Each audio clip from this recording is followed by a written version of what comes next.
I've just been reading Alex Epstein's book, Fossil Future. And in that book, he details out, first of all, his belief that in the foreseeable future, that not only will we have to use fossil fuels, but we should use them. And he explains why, I would say, on ethical and practical grounds. But he also says something that struck me as very interesting, which is that the view that's being put forward to young people of the role of human beings on the planet in relationship to the environment is essentially predicated on an implicit religious metaphor.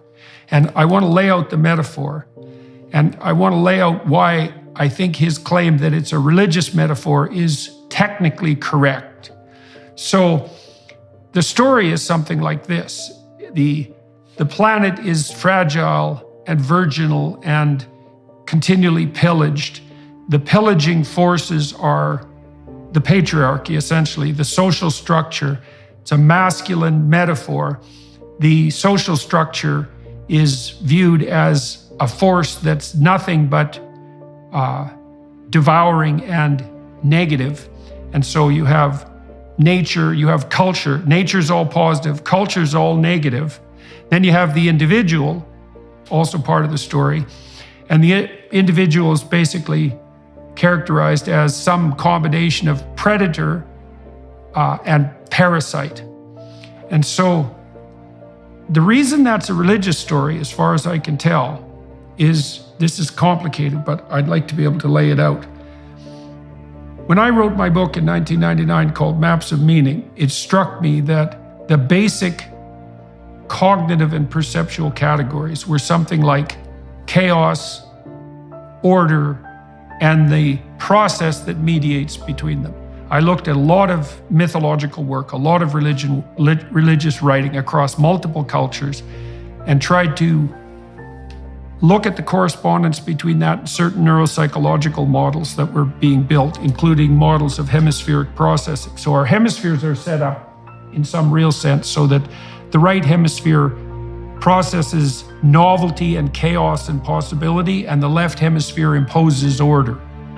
And the fact that the hemispheres have this structure indicates, because they're adapted to the natural world, let's say, indicates that the most fundamental way of perceiving the world is something like a place of possibility and chaos and potential on the one hand, and a place of habitable order and culture and predictability on the other. So you have those two domains, and then consciousness looks like it's the process that mediates between the two. And Epstein, now I learned in 1999 that these domains, chaos, order, and the process, were always represented metaphorically or symbolically. It's like an a priori axiom of cognitive function and perception itself. The chaotic domain, potential and so forth, tends to be represented with female symbols, feminine symbols, and the orderly domain tends to be represented with masculine symbols.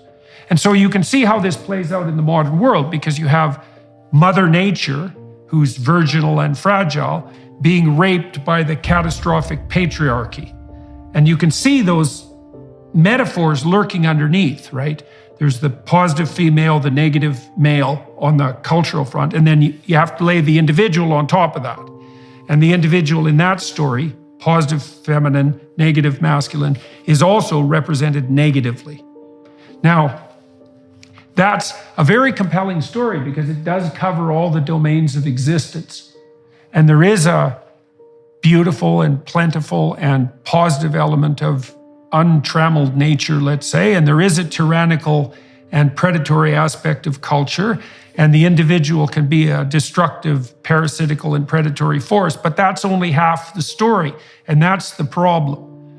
And so the point I'm trying to make is that we can't structure our perceptions without using something like an a priori category system. And the a priori category system, whatever your a priori category system is, your religion.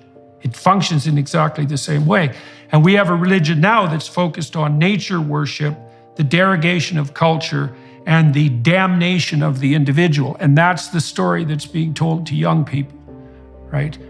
The planet's fragile, culture is nothing but a destroying force, and individual effort is to be construed as predatory, say in the patriarchal sense, and parasitic in relationship to the natural world. We have a lot of knowledge about the world, and the reality is that much of this is built on stories and metaphors and things that we've heard, and it's probably not very conducive to understanding what the world is actually like. And I totally agree with you that everybody, not really just young people, but especially perhaps young people, are told this is the end of times. This idea of, should you really have children? Should you really put them into this world, this terrible world? The world is going to end in, whatever the number is right now, but 8 years or 12 years or whatever. The feeling is that this is sort of end of times. And that's very much, as you point out, a sense of, we have this beautiful world that we somehow, this natural world that we've somehow despoiled and made terrible in so many different ways. And I would argue that certainly if you look back in time, this very clearly is a very modern way of thinking about the world.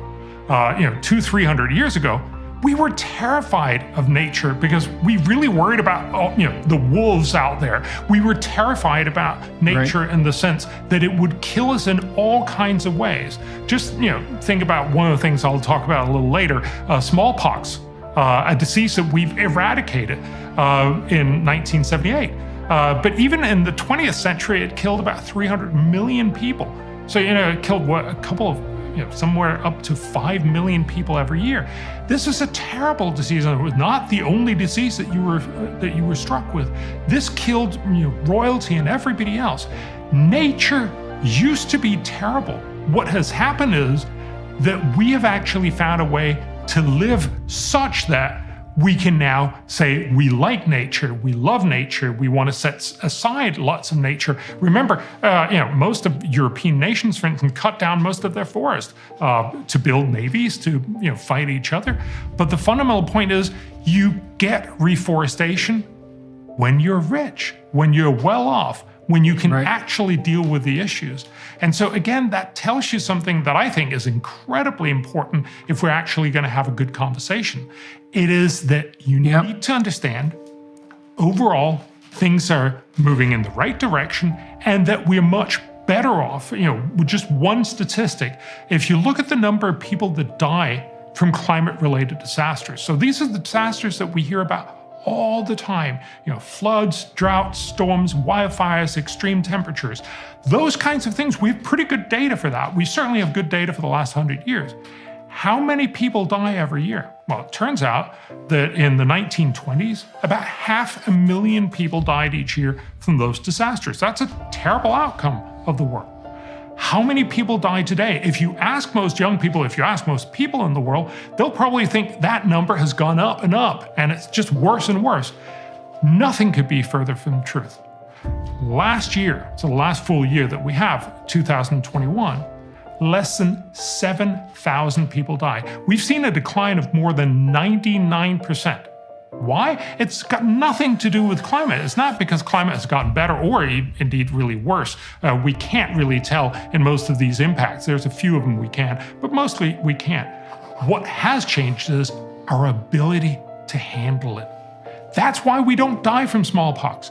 That's why we can afford to actually make sure we have forests. That's why most rich nations are reforesting. And that's why fewer and fewer people are dying from these disasters. So I think we need to tell that alternative story, if you will, that yes, you hear all these terrible things, and it doesn't mean that there are no problems. There's still lots of people that are, terribly troubled from floods. There's still lots of people that are terribly troubled by droughts and all these other things. There's still a lot of infectious disease from both tuberculosis and malaria. The world is not fine, but the world is much better. And that's important because that put us in a very different frame of mind. It means we are not, looking at the world being despoiled, and hence we need to make some sacrificial offerings to please this deity that we're worried about. It's instead to say, look, we're actually dealing with this in the right direction. We're actually making things better, but we can do even more. That's a very different message, and of course, one that's much more optimistic. And I would